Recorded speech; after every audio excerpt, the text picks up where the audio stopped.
You've heard of the 2008 crash, right? And the Great Depression, of course you have. They're the titans of financial disaster, the stories we tell to scare rookie investors. But what if I told you the history of money is littered with equally spectacular, world-altering meltdowns that have been almost completely forgotten? These aren't just footnotes, they're the ghost stories of the global economy. Let's rewind to 1720. Imagine a world buzzing with a new idea: global trade. In Britain, one company held the keys to this new kingdom, the South Sea Company. They had a monopoly on trade with South America, and they promised unimaginable riches. Gold, silver, jewels, the works. The public went absolutely insane. Everyone from aristocrats to maids poured their life savings into South Sea stock. The price skyrocketed, climbing over 1,000% in a single year. It wasn't just a company, it was a national obsession. They called it the South Sea Bubble.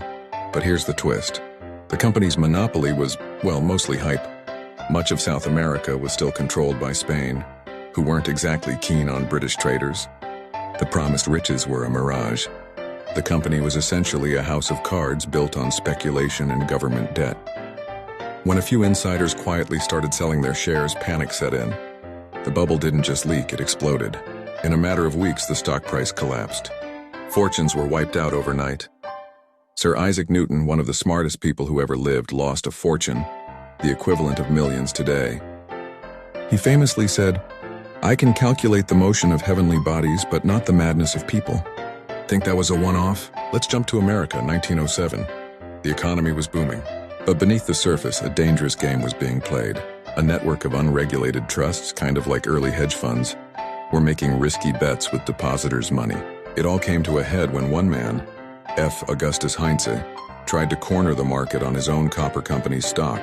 The plan failed catastrophically. This one failure triggered a domino effect. People panicked and started pulling their money out of any bank associated with Heinze. Then they pulled their money out of all the banks. It was a classic bank run, but on a national scale. The financial system froze, no one had cash. It was so bad that Wall Street was saved only when the legendary banker J.P. Morgan personally stepped in, locked the country's top financiers in his library, and refused to let them leave until they coughed up the money to stabilize the system. This panic was so terrifying it led directly to the creation of the Federal Reserve. So why don't we talk about these? Maybe because they show us an uncomfortable truth, that the line between genius and madness, between a booming economy and total collapse, has always been razor thin. These forgotten panics are the blueprints for the crises we see today. They remind us that history doesn't just rhyme. Sometimes it's the exact same song on a different playlist, and it's a song worth remembering.